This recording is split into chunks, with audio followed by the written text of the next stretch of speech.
Yes, guys, welcome to this evening's live stream. Hello if you're watching on YouTube. Hello if you're watching on Instagram. We are going live this evening. Now, hopefully you've had a good week so far. It is Thursday, and we have gone through a shed load of tips over the past few weeks, and it's been amazing your response on the shorter videos. But this live stream's all about you. Yes, you, the viewers, because that is what powers this channel. Now, I'm going to be talking to both of you here on Instagram and on YouTube. So what I want to do here is if you get down in these comments what you're struggling with in your golf game right now, I can answer them on here, some of them, bit of a Q&A. So if you've got any questions about your game, I'm happy to sort of give you some tips and hints as we go through. But also, I'll be picking some of the best ones, right? I'll be picking some of the best ones to be used over the next week on my YouTube channel for the longer tips. Okay, so we've got one coming here on Instagram, and this came in from, let me pull it up here. It went up here a little bit. There it is. From Rob. He said, please, I need to stop slicing my driver. Now, slicing the driver is a tough one, isn't it? How many of us slice the driver? I know so many of us slice the driver. So what you've got to think about here is, and I always go through this same process of, first and foremost, have a look at your grip. Make sure it's in the fingers. Make sure you're showing enough knuckles on your glove hand. That's the first port of call. And then from there, we've got to look at your positions at the top of the backswing. Now, we tend to, as we go to the top of the backswing, get a little bit cupped as a slicer. And as we're coming down, it's very, very hard to square that face. And especially because the club's longer, it's got less loft, you're swinging it quicker. All these things just exaggerate the fact that you're going to slice it. So all I would do here is just make sure your grip's good, positions at the top's good, and then you can move forward from there to really improve the rest of your swing. So guys, welcome if you're just joining me on my live stream. We are live on YouTube. We are also live on Instagram. I'm basically here this evening to answer any of your golfing questions. Anything at all about what you're struggling with in your golf game. So guys, if you're just joining me on YouTube, welcome. If you're just joining me on Instagram, welcome to this. Rob, absolutely no problem at all. So just make sure you've got enough knuckles. Make sure you've got a nice flat lead wrist. That is the best thing. So welcome if you're just joining me on YouTube. Guy, Sharon, hi. Guys, get down in these comments. Let me know you're here. This live stream is all about your chance to ask questions to me directly, get the answers now, and also pick out some of these tips to be chosen over the next few weeks. Dan Hudson, cheers, mate. Pins27 said, hi, mate. Currently having lessons and having a sim in the garage. What's the best drills to do at home for hip rotation? Tried most things, but nothing seems to resonate. Now, what I would say here is, and this is a big thing, you might want to go and have a look at my fitness series with Nat on YouTube, because I see so many people, right, try all the drills in the world, try all these feelings in the world, but actually you don't have the mobility. So go and have a look at one of those there, Pins 27. We've got to basically, so can we get the hips opening? Have you got enough flexibility? But if you're looking for a goal-specific drill, what I would do is put an alignment stick through your belt buckle, have it sticking out your left-hand side, and then from there, all I would look to do is really trying to feel like those hips get open before the chest gets back to the golf ball. A nice simple one, you could put another stick in a basket and try and click the basket. Nice simple things. And what I think when you're doing it with the hips, you want something with some feedback straight away. That's the one thing that I would say. So guys, any questions here on Instagram as well? We will be coming to you guys as well. So don't be alarmed if I'm not talking directly at you, saying to you guys here on YouTube. Okay, Tyler Haas said, asked a question here. Where is the area the average player should practice the most and improve in your opinion? Tyler, now this is a biggie. So we're asking the question here on what is the biggest area that a club, basically, let's say a club golfer, should improve. Now, we all know the answer to this question. Unfortunately, it's putting and chipping and bunker play and approach play. Basically, if I said to you anything inside 100 yards, I compared, say, a 15 handicapper to a single-figure handicapper, and then a single-figure handicapper to a golfer that's 5 and below. This is where I see the biggest difference, because those golfers who are lower have a better ability to hit the ball closer and putt better. So, Tyler, my answer to that question is hammer, hammer, hammer that practice inside 100 yards. Inside 100 yards. And that's you guys on Instagram here. If you're just starting out, that's the one thing I would say as well. If you can start striking your chip shots and start striking your pitch shots and then be a pretty decent putter, this is where you've got to go. But guys, get in those comments as well. Like, what do you think about is the most important area of the game? Because a lot of people have many sort of preconceptions and other things that may be right, maybe wrong for them. Okay, so here we go. David said here, and gets on Instagram as well. Do not have a video regarding the alignment stick through the belt. Yes, I do, and that's something that I will put up on YouTube again and Instagram. But essentially, it's really nice, simple, David. I'll make sure we have that one up. I saw a question here. Ideally, how many times a week should you practice? So this is sort of going along the lines of what Tyler's asked here. I think the answer is obviously more the merrier. But what I would say is go little and often. Like, I think of a practice session, it's literally like this. You get there, you're excited to be there, you hit it good, or then you start to hit it bad, your attention goes, and you literally remember a bad session. I would get maximum 50 golf balls. That is exactly how I would do it, okay? That is exactly how I would do it. Okay, Luke One Shot said, hi, Alex. Would you recommend a tall strike plane mate as a reset, relax, rotate elastic band around the club? What's your take on that? Luke, I've seen these, and I actually really like them.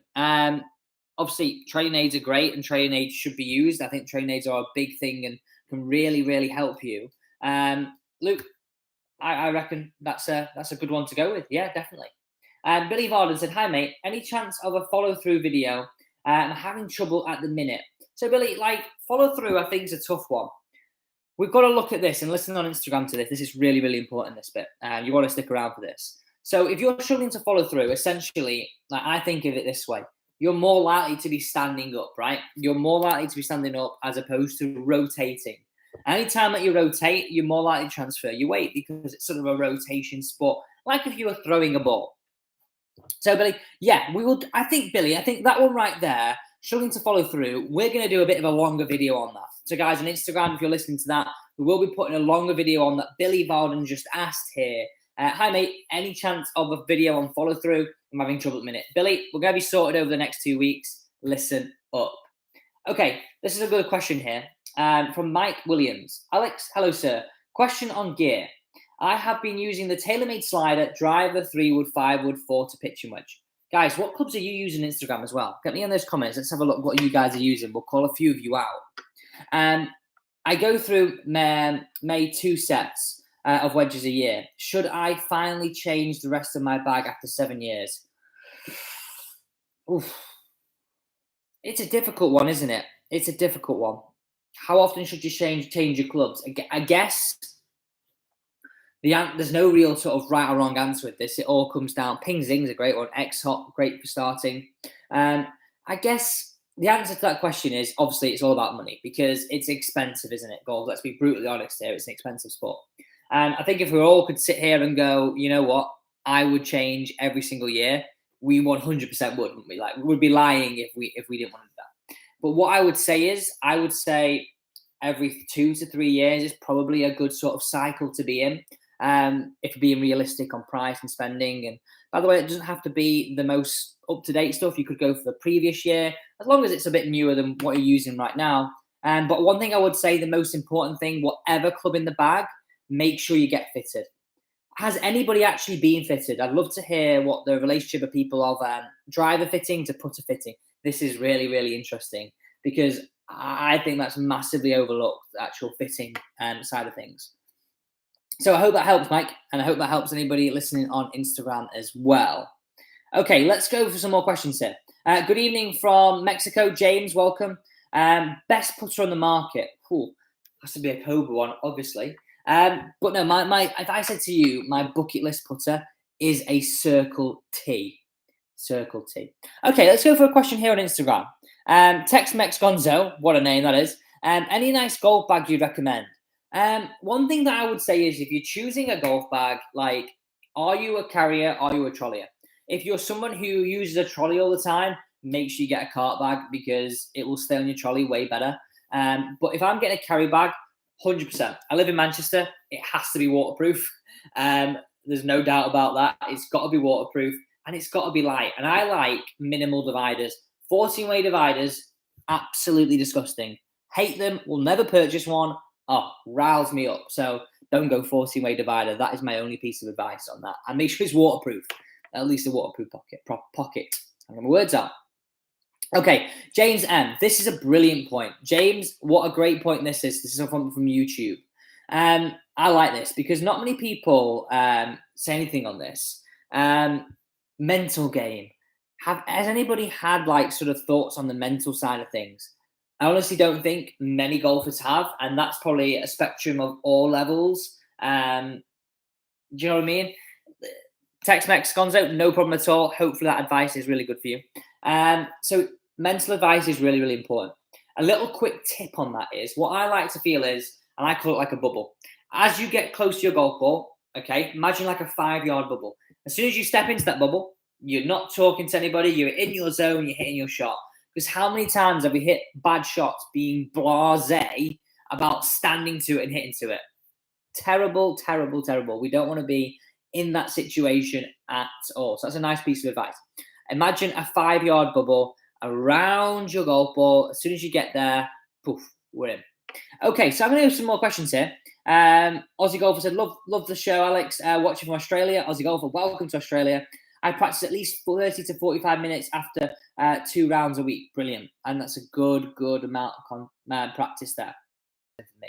Like, I get really interested in it because we're running up to the majors. It's sort of the first big PGA Tour tournament. They always call it like the 5th major, don't we? So, like, now I'm getting excited for the Masters. So James Smith has said, Masters prediction. So I do a podcast with a good friend called Josh. It's called How to Win a Good Walk. You're going to want to check this out. We sort of give predictions every single week. But you know what? My prediction for this is, it's difficult. I thought Bryson would be up there, but obviously he's not played this week. He's pulled out the week before. We don't know if he's going to play. Obviously, my sort of thinking is that he's obviously not playing right now because he wants to sort of gear himself up for the Masters. So my prediction for the Masters, here you go. Bryson DeChambeau, if he plays. That's a big caveat. But what do you think? Like on Instagram, on YouTube, what do you think? Let's see if you've got any predictions coming in here. Jason Smith said Morikawa to get the green jacket. I mean, that's a strong one, isn't it? It's a real strong one, Morikawa, because Morikawa is, you know what? He sort of has the Tiger feel to this. Okay, someone's actually put an interesting question here. Who's better at golf, you or Rick Shields? I'm going to say me, personally. It's not a dig at Rick. Awesome guy, but I think I'm a better golfer. Okay, guys, let's go through some of these other comments here. Gary Neal, any tips on achieving a 3/4 tempo in my swing? Gary, I think, yes, there's a great one here. What I would say is with this, and a 3/4 tempo is something that I would say, you know what, when you're messing around or when you hit that little punch shot, I would say, like, you know, when you sort of do like sort of warm-up shots and punch shots and really exaggerating the slowness, that is what we've got to feel. I find when I tell people to not worry about how far they're hitting it and just look for strike, they hit it further because they have some better tempo. Morikawa is becoming a favorite here on Instagram as well. Like a real favorite here on Instagram. If you can hear that noise, it's Daisy, my dog, and you'll know on Instagram, on YouTube, you've seen Daisy. She's a right character. Okay, let's go for some more questions here. This is a great one here, and I really like this one. From Aaron H. Can you explain the wrist angles in the backswing and how to properly release through the golf ball? I just started allowing the forearms to roll through, and this has really helped me immensely. Yeah, Aaron, I think this is a big one. I think far too many golfers sort of stand here and it's like a bit of a shunt because we hear so much about take your hands and everything out the golf ball. Like, realistically, I think us as some club golfers, we have to go and think about we need a little bit of this release. We need a little bit of this release. So having a little bit of the forearms involved is not a bad thing. So in terms of angles, the best way I can describe it It's feeling like you've got a flat wrist at the top and you're throwing a frisbee out the back of your hand, Aaron H. I hope that really helps you.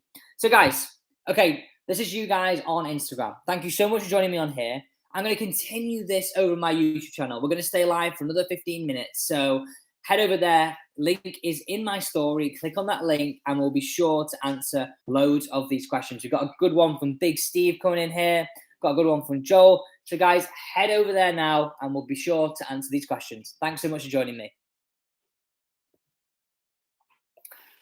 Okay, so it's just on YouTube here. We're just YouTube only right now, guys. So let's go for another question. And by the way, I hope that one really helped you. Aaron, no problem at all. I see show Daisy. Mike Williams wants to see Daisy here. Oh, it's a big one, that. I'll go and get her. We'll go and get her. Well, I can't go and get her. Like, obviously, I'm on my own. But Daisy is coming. Let's pick another question in here. Tim Neese. I think this is a brilliant one. I will come up to these ones that are a little bit above. Flat or bowed wrist. Now, I've literally made a video on this today, Tim. So you're going to want to check this out. But before that, this is Daisy. Have a look at Daisy, everybody. Look at the doggy dog. Oh, she's got a big underbite. You're beautiful, aren't you? Guys, tell us Daisy. We will ask for it. Here she is. Look at her. She's not very happy right now. You can look happy, Days. No, I don't think she's very happy with that. Okay, so let's go with this question here. I'm going to give you a little bit of a sneak peek, Tim, because we've got a YouTube video going out at the start of middle of next week. Flat or bowed? Now, most commonly, we all get a little bit cupped, but what I want you to feel is potentially a little bit of bow to achieve, in reality, that nice flat lead wrist. That is where you want to be, nice flat lead wrist. I'm a big advocate of that. That's how I was taught, and that's what I teach everybody. Not everybody, but if it suits them. Okay, guys, if you are watching right now, I would really appreciate it. Like I've been saying to a lot of people, because we've been picking your tips out, you don't want to miss your tip. So be sure to subscribe and hit the bell so you don't miss the release, because, I mean, I wouldn't want to miss a tip that I'd been asked for. And also, if you're watching this right now and you are enjoying it, please do hit that thumbs up button. It really does help me. Did you guys enjoy seeing Daisy? Yeah, we did. Cute doggy. She is seriously cute. Seriously cute. We're actually breeding her. If we want puppies? No, I'm joking. Okay, let's go to some of these questions before. Here we go. Alex, what do you recommend a 60-degree wedge for a 10 handicapper? This is from Mike Williams. So a 60-degree wedge. Now, how I think about wedges, and this is a really, really important thing, I would always go down the line of having my wedges set for my pitching wedge. Because what you find now in the modern sets is that the pitching wedge has become very, very strong. So if the pitching wedge has become very, very strong, what we've got to think about here is a good incremental grappling. So let me tell you what I do. So my pitching wedge is a 46-degree pitching wedge. I then have a 50-degree, 54, and 58. So I wouldn't just look at a 60. I would make sure that fits nicely into your gapping. That's the one thing that I think is really, really important. So John Russo, good flexibility exercises. John, you're asking the wrong person here. We need Nat on. So we've actually got some stretching videos that we filmed today. I don't know if you saw that. So they will be up, one next week and then one 2 weeks after that. So John, I think Nat's the best person to answer that for you. Okay, let's go for another question here, guys. And don't forget, if you've got a video that you really want to see, get down in these comments. I'll then screenshot it. And then we will be picking some of these out to do over the next few weeks, and you will get mentioned, which is pretty cool. I know I like it. Okay. Who doesn't like a puppy break? I mean, she's cute, isn't she? She's absolutely cute. So going back to the Masters picks, we've got a good one here from Jay Gee. He said Hovland. I mean, yeah, I mean, it's so hot that right now I feel like golf's in a brilliant place, and there's so many young players. So I feel like we're going back to that bit, you know, when sort of Thomas first came out, Speed first came out, that sort of aura about them going, you know what, these guys are really, really good. So yeah. Okay. Alex, how can you accurately do replacing your putter grip? Michael Cunningham, if you're replacing your putter grip, be very, very accurate. 100%, because if you're a little bit off on your grip, that's going to make the face a little bit off. And then if you have a tendency in a stroke or something like this, it's going to make you have Some misses either way if your putter is a little bit out. So I would always say go and get it done by someone that really knows what they're doing. Even if it costs you maybe £5–10 more to have it fitted, it's a club that's used the most, and it's the club where we've got to be the most precise. So definitely go and get that fitted. Okay, so this is a great one here from Rob Hartle Golf. My fitted driver is 15.5 degrees. Am I losing distance because of this? So this is a really, really important factor. So what you've got to think about here is, I think everybody has this concept, and I'm going to say most blokes, right? Because I've been this person, so I can say this. I've got to have a 9.5 degree driver. I've got to have a 9.5 degree driver. No, what you've got to understand here is, if we said this on a general rule of thumb, if you swing this golf club a little bit slower, you will be better off having a driver with a bit more loft to help a bit more launch and a bit more spin to keep that ball in the air for longer. Now, if you said to me, you swing it over 100 miles an hour and you had a 15.5 degree driver, I possibly, without obviously seeing your numbers and your spin numbers, would be leaning down a little bit on that loft. But essentially, loft is very, very important if you are a slower swing player, because it's really going to help you launch that golf ball. It's going to help you keep it in the air. I really hope that helps. I think it's a really, really good thing. So Rob Hartle Golf, I really do hope that helps. You know what, Rob? I think we should do a bit of a longer video on that one as well, because for me, that is something where a lot of golfers, it becomes something where we're really limiting ourselves on distance because of it. So get the right loft, get the right shaft, and you will be sure to actually swing it better. You could have the best technique in the world, hit it out the middle, but actually not have enough loft, and it's just going to go woof, really, really low. So that's very, very, very, very important. And again, that comes down to fitting, but you can do these things, I guess, not yourself, but if your ball's going quite flat flight, know that that's probably not going to be the best thing for you.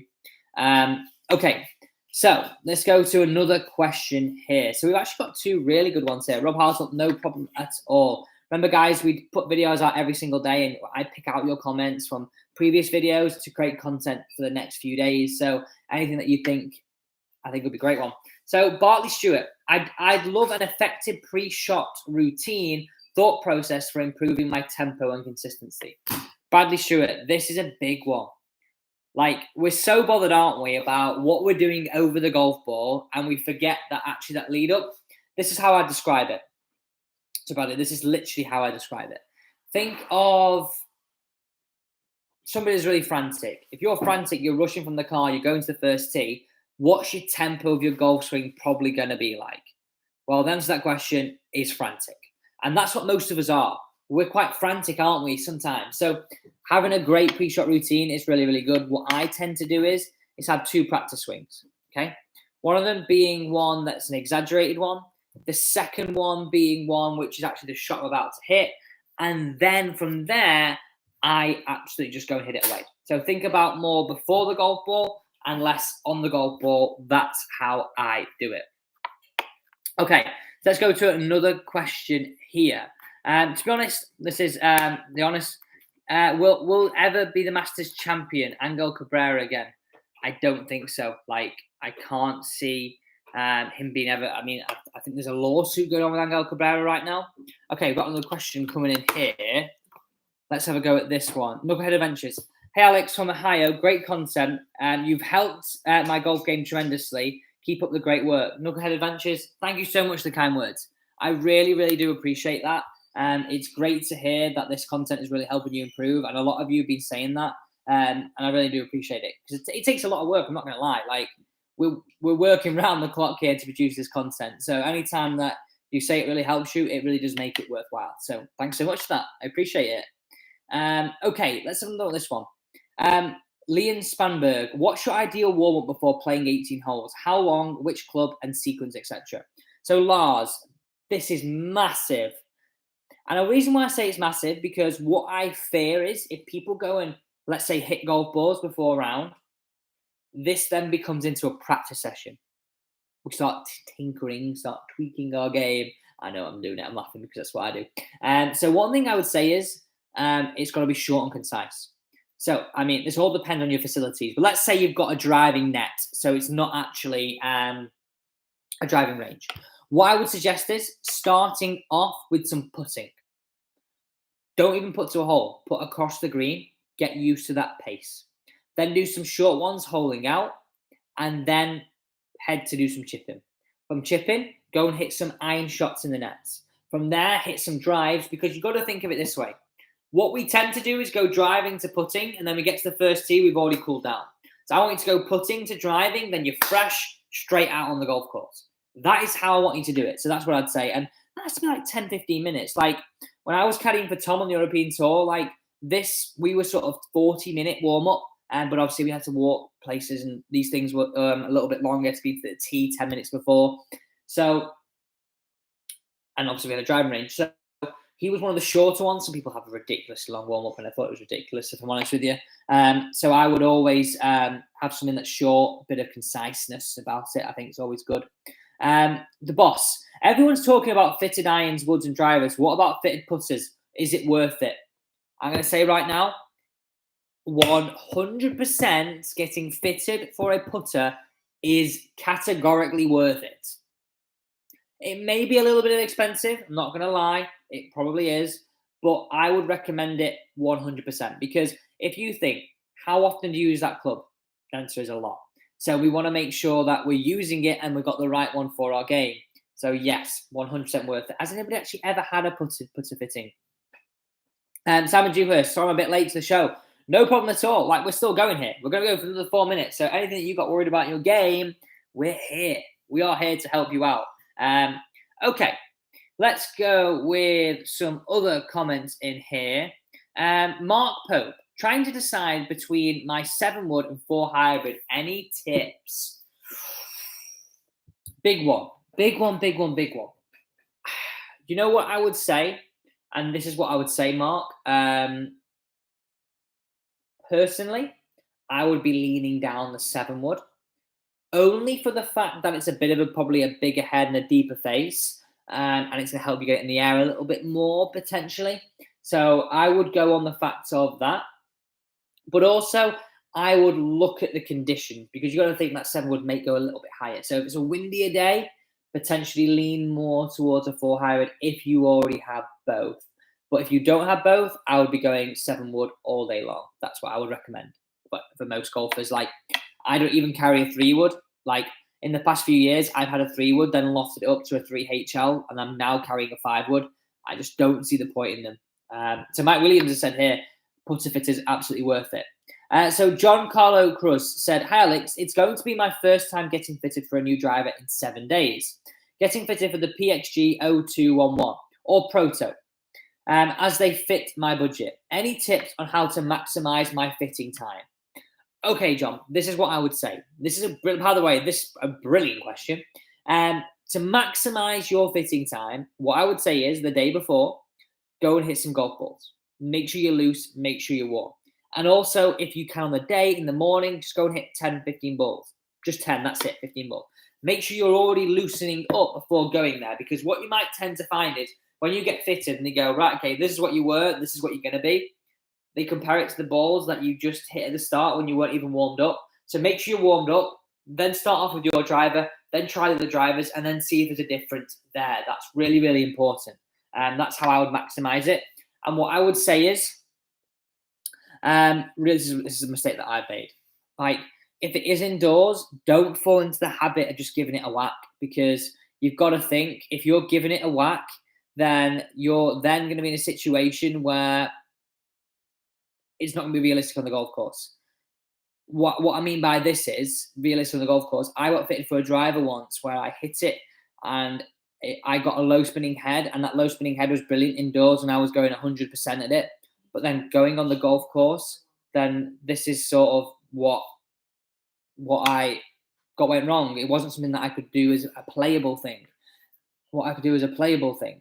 Okay, so let's go to this Sean Carter. Hi, Alex. What's the best reason or one to give the wife the convenience? I've got so many questions coming in here. Hi, Alex, question.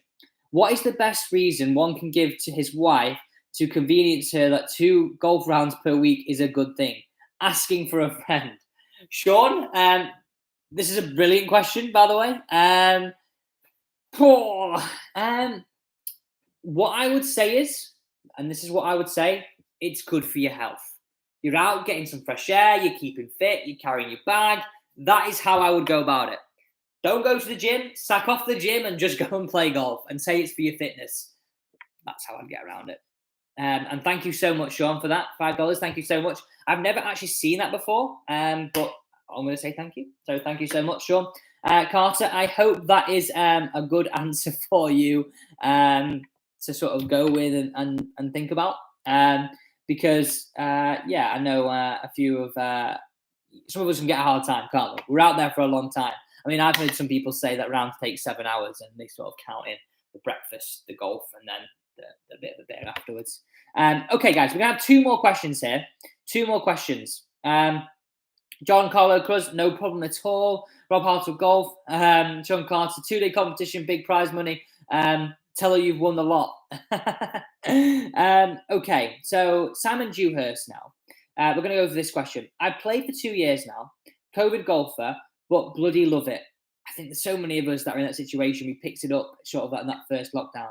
I hit my driver epic flash, 10.5 degrees, 280 yards, 210 forwards, and 70 yards to the right. I managed to hit it, but so frustrating. So Simon, this is my piece of advice to you. And Sean Carter, no problem at all. I hope that one works for you. I think it will. Look at your grip, okay? Look at your grip. How many knuckles have you got showing? I want you to have 2.5 to 3 and make sure it's in your fingers, like you're picking up a shopping basket. I would also have a look at your club path. So try to feel like you're whipping it more behind you and releasing it. Think if you were throwing a rugby pass, it would have a little bit more of a roll release, because essentially if you're slicing it, we know your club face is very, very open. So guys, thank you so much for joining me this evening. I've absolutely loved coming live. I think question of the day is going to go to Sean. How do you get away with going for 2 rounds a week? Absolutely brilliant one. But thank you so much. So if you're not watching this right now, go down in those comments or come back to this video or look at tomorrow's video and just go, you know what, Alex, I need help with this, okay? Because I'm here to help you improve. I actually want to go with this one. Just one more, sorry. Just practice on driving range match, reduce distance, negative feedback, angle of attack, etc. I think if the driving range mat is really, really hard, then I think it can be sort of a bit worrying hitting down into it. But essentially, no, I think it's a good sort of alternative. Okay, guys, thanks so much for joining me. Guys, yes, Ken, Royal, we will be doing this again. Next Thursday, we will be back. I can't promise every Thursday, but I will try and do most Thursdays because I love coming on here live and getting some brilliant questions in and just having a bit of a ball with you guys. Thanks so much for watching. Also, if you aren't subscribed, please do make sure you hit that big red subscribe button and turn on your bell. Like, don't miss out on any of the content that's coming up. Like, if you're a comment that's picked, you don't want to miss out on that. Guys, thanks so much for listening. Thanks so much for watching. I look forward to seeing you tomorrow at 3:30 on Friday's video. It's an epic one.